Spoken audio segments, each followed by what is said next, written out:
Para entender el género clasicista, necesitamos primero entender un género antes, que fue el barroco. Barroco viene del italiano barroco, que significa extravagante e irregular. Se llama así al estilo arquitectónico cargado de adornos, que floreció en los siglos XVII y XVIII, sobre todo en Alemania y en Austria, y del cual tenemos como magnífica muestra los pórticos y altares de nuestros templos, como son el atrio del convento de Tepozotlán, el sagrario de la Catedral de México, la iglesia de la Valenciana en Guanajuato y muchas más. Alemania tuvo indiscutible primacía en la música instrumental en el periodo barroco. El origen de la música instrumental es el madrigal acompañado, y la fuga es una forma mejorada. Juan Sebastián Bach es uno de los más grandes músicos que ha tenido Europa. Nació a finales del siglo XVII en Alemania.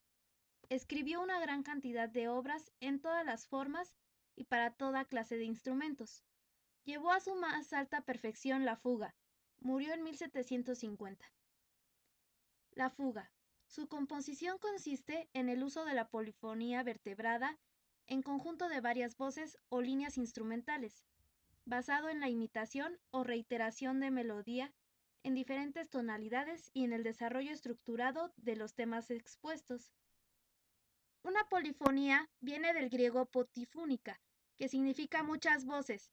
En la música se reconoce como un conjunto de sonidos simultáneos en el que cada uno expresa su idea musical, sin perder un ritmo y melodías comunes. La suite. Una suite es una obra musical compuesta por varios movimientos breves, cuyo origen son distintos tipos de danzas barrocas. La suite está considerada como una de las primeras manifestaciones orquestales de tipo moderno, para que se mantuviera unidad interna. Todos los pasajes de una suite se componían en la misma tonalidad o en su relativo menor. Una suite constaba de unos 10 movimientos. Solía comenzar con un preludio. La primera danza podía ser una gemande, de ritmo rápido, luego una querante, una zarabanda, una bourrée, de tiempo moderado, y así sucesivamente, para finalizar con una danza viva, como la jig. El clasicismo. El clasicismo abarca desde el año 1750 hasta el 1825 aproximadamente.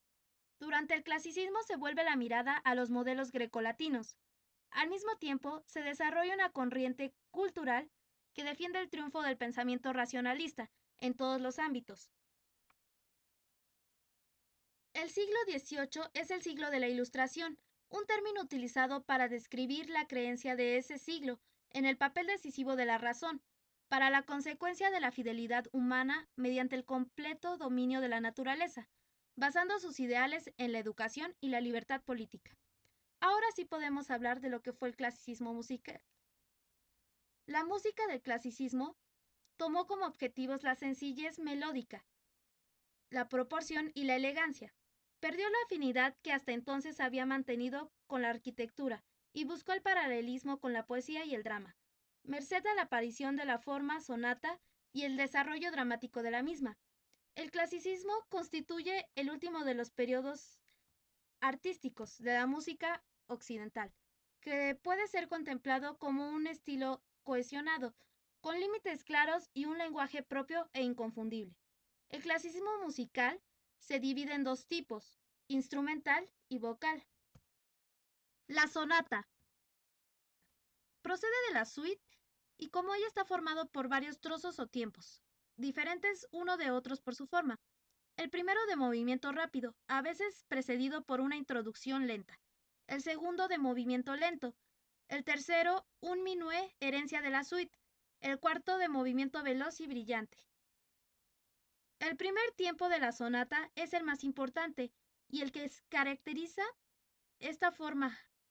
Consta de tres partes. La primera, exposición, en la que se presentan los dos temas principales, contrastados y característicos. La segunda, desarrollo, en la que los temas se transforman, se cruzan, se entrelazan, se huyen y se combaten.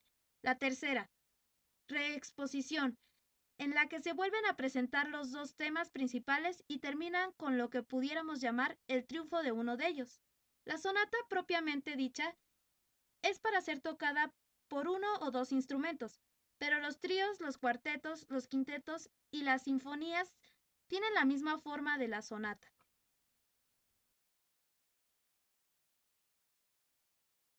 Concierto. El concierto, o en italiano concerto, nace en el siglo XVII y consiste esencialmente en la alternada preponderancia de un instrumento o un grupo de instrumentos solistas y el resto de la orquesta. Al principio, el concierto y su adjetivo relacionado, concertato, hacían referencia a una mezcla de colores tonales instrumentales, vocales o mixtos. Se aplicaban a una amplia variedad de piezas sagradas o profanas que utilizaban un grupo mixto de instrumentos, cantantes o de ambos. Este grupo podía ser tratado bien como un conjunto mixto unificado o bien como un conjunto de sonidos opuestos unos a otros. Este estilo concertante fue desarrollado especialmente por el compositor italiano Claudio Monteverdi. Este concepto siguió vigente hasta el siglo XVIII, como puede apreciarse en las muchas cantatas sacras de Johann Sebastian Bach, que llevan el título de conciertos. A mediados del siglo XVIII, el cambio musical decisivo que significó el paso desde el barroco al clasicismo no podía dejar de afectar al concierto. Aparte del breve florecimiento de un derivado francés llamado sinfonía concertante, el piano suplantó gradualmente al violín como instrumento solista preferido. Fue el instrumento favorito tanto de Wolfgang Amadeus Mozart, quien escribió los conciertos más importantes a finales del siglo XVIII, como de Ludwig van Beethoven, cuyos 5 conciertos para piano y su... La sinfonía. La sinfonía es una derivación del concerto. En el siglo XVI se le llamaba sinfonía o conjunto de voces. En el siglo XVII se le llamaba sinfonía a la pieza que sirve de introducción u abertura a una obra. Una sinfonía es una obra a gran escala para orquesta, que por lo general se divide en 4 o más secciones separadas llamadas movimientos. El precursor directo de la moderna sinfonía fue la abertura de la ópera italiana de principios del siglo XVIII. Esta forma, llamada sinfonía en italiano, constaba de 3 movimientos separados, siempre en el orden rápido, lento, rápido. Hacia mediados del siglo, varios compositores empezaron a escribir sinfonías más elaboradas, ya no destinadas a la sala de teatro, sino para su interpretación en concierto. Estas fueron las primeras sinfonías, en el sentido actual del término, y si bien muchas de ellas estaban formadas por los 3 movimientos tradicionales, en ocasiones los compositores expandían la forma para incluir 4 movimientos. Música de cámara. La música de cámara es un género de la música académica, escrita para un pequeño grupo de instrumentos, que tradicionalmente podían ser ubicados en una sala palaciega. Hay 2 detalles que permiten caracterizar cabalmente una obra de cámara. 1. Cada músico toca una parte diferente. Y 2. No hay director. Los músicos deben estar ubicados de manera de poder mirarse entre sí, para lograr la mejor coordinación. Bueno, principalmente se distinguen 3 subgéneros en la música de cámara. Es el trío de cuerda, cuarteto de cuerda y quinteto de cuerda. El trío de cuerda se utiliza principalmente lo que es un violín, una viola y un violonchelo. En el cuarteto de cuerda es un conjunto musical de 4 instrumentos de cuerda, usualmente 2 violines, una viola y un violonchelo, o una pieza escrita para ser interpretada para dicho grupo. El cuarteto de cuerdas es ampliamente visto como una de las formas más importantes de música de cámara, teniendo en cuenta que muchos de los compositores renombrados a partir del siglo XVIII escribieron obras para cuarteto de cuerdas. El quinteto de cuerda. Un quinteto de cuerda es un conjunto de 5 músicos con instrumentos de cuerda o composición escrita para tal combinación. Las combinaciones más comunes en la música clásica son 2 violines, 2 violas y un violonchelo, o 2 violines, viola y 2 chelos.